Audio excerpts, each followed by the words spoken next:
tizza bilan kindigini orasiga nazar solishlik mumkin emas. Erkak erkakning avratiga nazar solmaydi, ayol ayolning avratiga nazar solmaydi. Rasululloh aytdilar, soningni to's.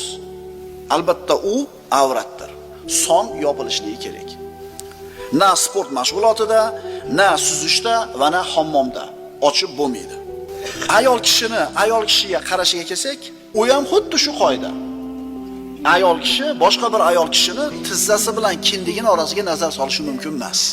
Yana qaytarib aytamiz, bu mahrammi, bu ayol o'zini bir yaqin qarindoshimi, bu ayol tanishmi, begonami, muslimami? Yo'q.